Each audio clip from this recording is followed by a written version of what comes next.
Bismillah, walhamdulillah, wassalatu wassalamu ala rasulillah. What's make a woman empowered? Obviously, education, literacy, fundamental rights. Education is the most powerful weapon for everyone. With the help of education, we can survive in this cruel world. یہی وجہ ہے کہ قرآن عظیم میں اللہ سبحانہ و تعالی نے جو سب سے پہلی وحی ریویل فرمائی اس میں پڑھنے اور پڑھانے سے متعلق فرمائی اور ارشاد فرماتا ہے کہ اقرأ بسم ربک الذی خلق، پڑھو اپنے رب کے نام سے جس نے تمہیں پیدا کیا۔ اب اس پڑھنے کا جو حکم ہے نا، یہ صرف کسی خاص طبقے کے لیے نہیں ہے بلکہ اس میں مرد بھی شامل ہیں ایز ویل ایز عورتیں بھی شامل۔ یہی وجہ ہے کہ رسول اللہ صلی اللہ تعالی علیہ وسلم نے ارشاد فرمایا، ابن ماجہ اور مشکات المصابیح اور دیگر دوسری حدیث کی کتب میں یہ حدیث منقول ہے، اللہ کے رسول صلی اللہ علیہ وسلم ارشاد فرماتے ہیں، طلب العلم فریضۃ علی کل مسلم، کہ علم کا حاصل کرنا ہر مسلمان پر فرض کر دیا گیا ہے۔ ایک روایت میں آتا ہے علی کل مسلم و مسلمہ، مسلمان مرد پر اور مسلمان عورت پر فرض کر دیا گیا ہے۔ معلوم یہ چلا کہ جس طرح ایک مرد پہ علم کا ایجوکیشن کا حاصل کرنا فرض ہے ان اسلام، اسی طرح عورت پر بھی ایجوکیشن حاصل کرنا فرض کر دیا گیا ہے۔ اور ایک بڑی خاص پوائنٹ میں آپ کو بتا دوں کہ جہاں بھی اسلام کی بات کی جاتی ہے وہاں اسلام سے مطلب ہوتا ہے علم۔ یہی وجہ ہے کہ اسلام سے پہلے کے زمانے کو زمانہ جاہلیت کہا جاتا تھا، جیسے ہی اسلام آیا اس زمانے کو اسلام سے تعبیر کیا گیا، یعنی جاہلیت کا جو اپوزٹ ورڈ ہے وہ اسلام ہے، یعنی جہاں اسلام ہوگا وہاں علم ہوگا اور جہاں جاہلیت ہوگی وہاں اسلام نہیں ہو سکتا ہے، جہاں لٹریسی ہوگی وہاں اسلام نہیں ہو سکتا ہے، لہذا جہاں لٹریسی ہے وہاں اسلام ہے اور جہاں اسلام ہے وہاں لٹریسی ہے۔ تو اللہ کے رسول صلی اللہ علیہ وسلم نے ارشاد فرما دیا کہ ہر مسلمان مرد پر ہر مسلمان عورت پر علم کیا حاصل کرنا فرض کر دیا گیا ہے، ایجوکیشن کو گین کرنا فرض کر دیا گیا ہے، یعنی کمپلسری کر دیا گیا ہے۔ اور آج کل ناؤ اڈیز ایک ریومرز کریٹ کیا گیا ہے کہ اسلام نے عورتوں کو فنڈامنٹل رائٹس نہیں دیے، انہیں freedom of expression, freedom of liberty, freedom of education سے محروم کر دیا۔ But let me tell you, اسلام نے جتنے حقوق عورتوں کو دیے اور امپاور کیا شاید ہی کسی ریلیجن نے دیا ہو۔ دا کوشچن از دیٹ کہ آپ نے کیا دیا؟ سو ڈونٹ بلیم آن اسلام۔ آئیے آپ کو میں ماضی کی طرف لے کر چلتا ہوں، ایک ایسی شخصیت کی طرف لے کر چلتا ہوں جن کا تعلق ایک اسلامی گھرانے سے ہے، جن کی پرسنالٹی ایک اسلامک پرسنالٹی ہے، اور یہ ایک ایسی واحد خاتون ہے، ایک ایسی واحد اسلامک وومن ہے جنہوں نے سب سے پہلے الجامعہ کا کانسیپٹ دیا۔ الجامعہ یعنی یونیورسٹی، ہندی میں جسے وشو ودھالیہ کہتے ہیں، اس کا کانسیپٹ دیا۔ یونیورسٹی کسے کہتے ہیں؟ Where all kind of facilities are available related to the education, یعنی تمام علوم و فنون ایک جگہ جمع کر دیے جائیں، اسے یونیورسٹی کہتے ہیں، جسے عربی میں الجامعہ اور ہندی میں وشو ودھالیہ کہتے ہیں۔ اس کا کانسیپٹ دینے والی ایک اسلامک خاتون ہے۔ You know what, the person who gave the concept of university and established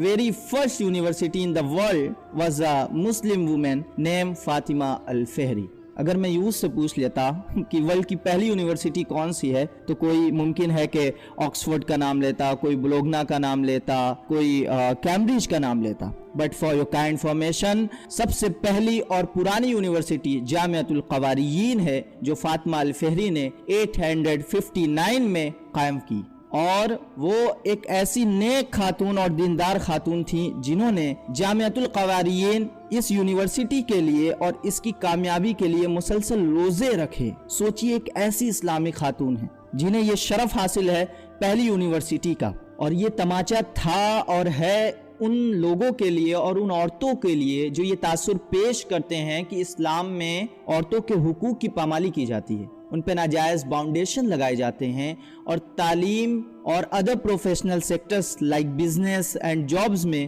جانے سے روکا جاتا ہے، بلا بلا بلا۔ اگر ہم تاریخ کا جائزہ لیں اور بڑی شخصیات کو جب پڑھیں، فار ایگزامپل ام المؤمنین حضرت خدیجہ الکبریٰ رضی اللہ تعالی عنہا کی ذات پاک، ایک ایسی ذات پاک ملتی ہے جو باقاعدہ ایک بزنس وومن ہے، تجارت کرنے والی عورت اور ایک تجارت کرنے والی خاتون ہے، جبکہ عرب کا سویلائزیشن یہ تھا کہ عورتوں کی کوئی وقت ان کی نگاہ میں نہیں تھی، عورتوں کو ایز اے ہیومن بینگ تسلیم نہیں کیا جاتا تھا، چاہے وہ عرب سویلائزیشن ہو، چاہے وہ رومن سویلائزیشن ہو، بہت ساری سویلائزیشن اس وقت جو بھی تھی وہ عورتوں کو ہیومن بینگ تسلیم نہیں کرتی تھی. ایسے دور میں جبکہ عرب والوں کے دل سخت تھے پتھروں سے زیادہ، ایسے دور میں ایک ایسی خاتون جو بزنس کرتی ہیں، تجارت کرتی ہیں، ان کو معلوم ہے کہ اسلام سے جانا جاتا ہے، طاہرہ کے نام سے جانا اور پہچانا جاتا ہے. ان کی آئیڈینٹی طاہرہ ہے، یعنی پاکیزگی، پاک دامنی. اس خاتون کو پاک دامنی کے نام سے جانا اور پہچانا جاتا ہے. جبکہ عرب میں بچیوں کو زندہ درگور کر دیا جاتا ہے اور عورتوں کی وقت محض نفسانی خواہشات کی تکمیل کا ایک سامان سمجھا جاتا ہے. تو ایسے دور میں عرب کی ایک ایسی خاتون جو بزنس کرتی ہیں اور انہیں طاہرہ کے نام سے جانا جاتا ہے، that is the biggest example for us. یاد رکھیے، آج ہمارے یہاں کی عورتیں کام کرتی ہیں اور کہتی ہیں کہ ہم گھر کا کام کرتے ہیں، یہ کرتے ہیں، وہ کرتے ہیں. آپ کام کیجئے، جب تک کام سسٹمیٹکلی طریقے سے نہیں ہوگا اس وقت تک کام کا کرنا نہ کرنا برابر ہے. اور یہ سسٹم کیا ہے؟ آپ بزنس کرنا چاہتی ہیں، کسی بھی سیکٹر میں جانا چاہتی ہیں، بے شک جائیے، کوئی نہیں روکتا آپ کو. لیکن یاد رکھیے گا، اپنے کلچر، اپنے ریلیجن کو فالو کرتے ہوئے جائیے. جو بھی کرنا ہے اپنے ریلیجن کو فالو کرتے ہوئے کیجئے. اس لیے کہ یہی وجہ ہے، اقبال نے کہا تھا کہ قوم مذہب سے ہے، مذہب جو نہیں تم بھی نہیں، جذب باہم جو نہیں محفل انجم بھی نہیں. لیکن یہاں معاملہ تو جسٹ اپوزٹ ہوتا ہے. اور اگر جاب، بزنس یا کسی پروفیشنل سیکٹر میں ہم جاتے ہیں تو اپنے کلچر، اپنے ریلیجن کو بھول جاتے ہیں اور اس کو بالائے طاق رکھ دیا جاتا ہے. I am here talking about majority. Maximum ایسا ہی کیس نظر آتا ہے. جتنی ایجوکیٹڈ ہوتی ہیں اتنی بے پردہ ہوتی ہیں. لبرلزم کو فروغ دیا جا رہا ہے، سراسر بے حیائی کی جا رہی ہے. واللہ I request to all my mother and sisters کہ حضرت خدیجہ الکبریٰ رضی اللہ تعالی عنہا جیسی عظیم شخصیت کو، ان کی شخصیت کو اپنے لیے مشعل راہ جانیے. اسی طرح ام المؤمنین حضرت عائشہ صدیقہ رضی اللہ تعالی عنہا، یہ اسلام کی ایک ایسی خاتون ہیں جنہیں یہ شرف حاصل ہے کہ سب سے زیادہ حدیثیں آپ کو یاد تھیں عورتوں میں. تو اسی طرح اور بھی بہت ساری خاتون ہیں. حضرت بی بی فاطمہ الزہرا سلام اللہ علیہا و ابیہا کی ذات گرامی ہے. ہمیں چاہیے کہ ان شخصیات کو مشعل راہ بنائیں جنہوں نے بزنس کیا لیکن کبھی بھی اپنے دین، اپنی آبرو اور اپنی پاکیزگی سے کمپرومائز نہیں کیا. فاطمہ الفہری جنہوں نے اپنی تہذیب اور دین کا دامن کبھی نہیں چھوٹنے دیا اور دنیا کی پہلی یونیورسٹی کی بنیاد ڈال دی. اور بس یہی نہیں، ضرورت پڑنے پہ یہ عورتیں حضرت خولہ کے مانند اپنی بہادری و شجاعت سے دشمنوں کی صفوں کو چیرتی ہوئی نظر آئیں. تو کبھی شہزادی خان سلطان کی طرح علم ادب کے سہارے سے وحشی منگولوں کی فوج کو تار تار کر دیا اور ان فوجوں کو جو مسلمان اور ان کی عبادت گاہوں کو نیست و نابود کرنے کے لیے آئے تھے انہیں کا محافظ بنا دیا. Not only in history, even today, recently a Muslim Somalian student named Maryam Abdi Noor invent a small link which helped to cure leaking heart. پہلے اس کا علاج ٹرانسپلانٹ تھا جو کہ کاسٹلی کے ساتھ ساتھ بہت رسکی بھی تھا. But after this invention, it's very less risky. And when you see her, she is always be in hijab. یہ عورتیں ہیں جو کبھی بھی اپنی عزت و آبرو سے کمپرومائز نہیں کرتی، کبھی نہیں کرتی.